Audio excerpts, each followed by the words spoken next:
News 6 digital journalist and space expert Emilee Speck joins us now. And Emilee, you have been really watching all of this very closely, and you're the perfect person to be here to let us know exactly what's happening. I'm so excited for today. I can't wait to see Wally Funk's reaction after the flight when she steps out of that capsule. That's going to be my favorite moment for sure. Okay, so the first question is we've been talking obviously a lot about Wally Funk. You know, some people might not know who she is. I know we've been doing a lot of research and talking a lot about her in the last couple of weeks. Can you kind of give us a rundown of who Wally Funk is? Wally Funk is an aviation pioneer. If you think of a pilot license or a certification from the FAA, she's got it. She's your gal.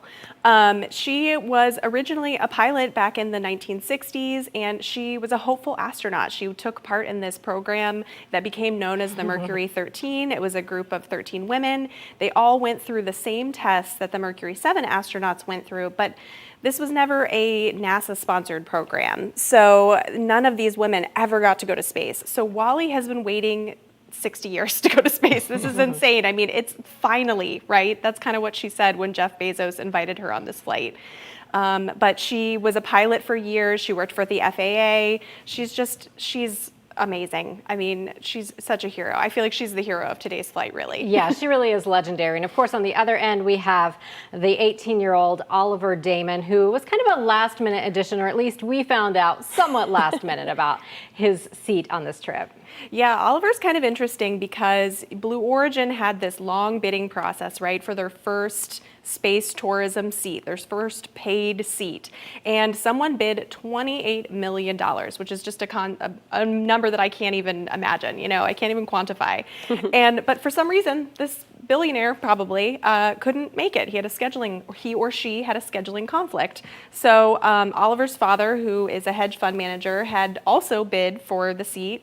And I guess Oliver was set up for the second flight. So Blue Origin has been basically taking those bidders, those top bidders, and saying, okay, let's sign you up for a couple more crewed flights with New Shepard. So they're already booking those out. And we don't know how much Oliver's father paid for this seat, but we can imagine it was quite a lot of money if the top bid was $28 million.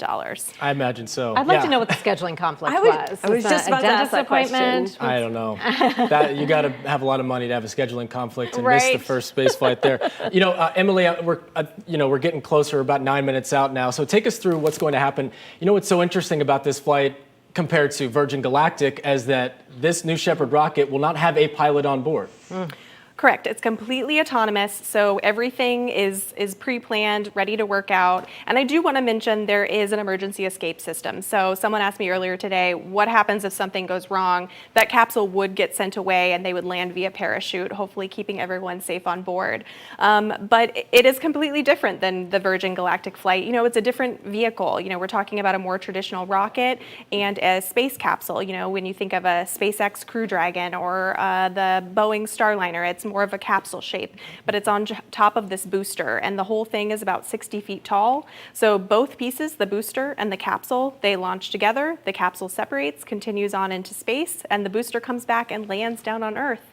And then about 6 or 7 minutes later, the capsule does the same thing, but landing aided by parachutes. So it's just a very different experience than what Virgin Galactic astronauts or paying customers will experience.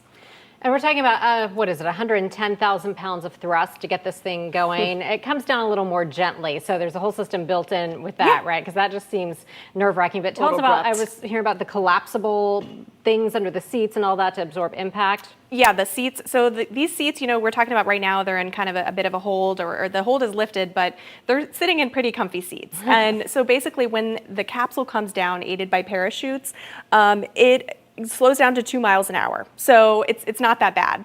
But there is shock absorption. So when they come down, they're not really going to feel that oomph of landing in the Texas desert. So space, no, you don't want that. But space tourism is nothing new because they've been working on this for several years, but it is becoming more and more reality. I know Blue Origin is already starting to schedule, future launches with paying customers on board a little bit ahead of time and before Virgin Galactic, right? Can you talk about their timelines for what this means for Blue Origin moving forward? Right, so we know, and Oliver Damon is one of those customers that was planned for a second flight. We know Blue Origin has 2 more flights planned this year with crew. We don't know who's on those. We don't know how much they paid. We're not entirely sure if it's a full flight. They also have a couple flights planned with just payload-specific missions. So when we're talking about going into a low-gravity environment, that's really important for researchers and scientists. So they have a couple scientific dedicated missions with New Shepard this year, which they've already been doing. They've already been launching these scientific payloads that don't need any human assistance. And this crew, they did undergo some training, not quite as intense as we would see with astronaut training, but tell us, I think it was 14 hours of training. What did that involve? Yeah, so these 4, the motley crew of these paying customers, some paying customers, they spent a lot of time together. They spent time in the astronaut village in Blue Origin at Texas. So yeah, they did have to do some training. I know last night Jeff Bezos dropped off dinner to the group of journalists that were there in Texas, and he said that they got up really early this morning and they did a dry run through the entire launch process. So all 4 know all of the details of this flight. I think that's probably the most important part, is knowing what to expect all along. What do you think the most exciting part of this launch will be for the crew on board, for both Bezos brothers, Wally Funk and Oliver Damon? What's going to be the most exciting part? Is it going to be when they ultimately reach space and feel what that feels like, that zero G? Wally's going to be doing somersaults. You know this, right? Yes. There's no doubt. Yeah, we've already heard that Wally's very excited to do some somersaults in space, and the capsule's pretty big inside. You know, we saw pictures of them inside a mock capsule at Blue Origin at their facilities there in Texas, and they were able to stand up and move around. So they're going to have some room when they have about 3 to 4 minutes of time in zero gravity. And I'm going to think there's going to be some hooping and hollering and yelling and just excitement, and I can't wait to see the looks on all of their faces. You know, we got a glimpse of that last week with the Virgin Galactic flight, and I remember seeing all of them looking out the windows and just that look of wonder and amazement. And there's something that NASA astronauts talk about, which is the overview effect, looking down on our planet and being able to see, you know, there are no borders, it's blue and green and colored world, that, you know, there are no dividers, and it just kind of really, it's an amazing experience, and I think these 4 people will be able to experience that, and that's a shared moment that no one else can take away. And you, of course, are a space expert, a space enthusiast. What are you most excited about for today? Oh, I think I already gave it away. I can't wait to see what Wally does in zero G. I can't wait to see her reactions. And then getting out of the capsule at the end, how that's going to be. I think it's going to be amazing. But I also can't wait to see what comes next. You know, I really, really hope that eventually this is not just a billionaire's space race, right? Yeah. That this becomes more affordable. Maybe they'll send a journalist into space. I don't know. I mean, we'll see. So yeah, I'm excited for what comes next for sure. I'll start your GoFundMe account. Don't worry. Thank you very much. Yes, we'll nominate you. I'll need it. You know what's interesting? A lot of people from Miami and a lot of my family members and stuff like that are all talking about kind of it's kind of striking a chord with them, because Jeff Bezos is also from a Cuban American. You know, his father came here, not speaking English, at the age of 16. I mean, this is just. I mean, no matter which, you know, character you're, storyline. I mean, they all have something to prove. They all have something. So I mean, so you obviously are looking forward to Wally Funk. I mean, so what do you feel about this whole competition between SpaceX and Virgin Galactic? I mean, do you think this is, you know, healthy competition? I think it's healthy competition. You know, space tourism, it's going to be a multi-billion-dollar market eventually once it gets going. But the most important thing is, at the end of the day, you know, this my rocket is bigger than your rocket. It doesn't really matter unless they can get paying customers who want to fly with them, right? So we've got Virgin Galactic. They have at least 250 people. A lot of celebrities have already paid $250,000 to fly with them, and now that ticket price is going to go up.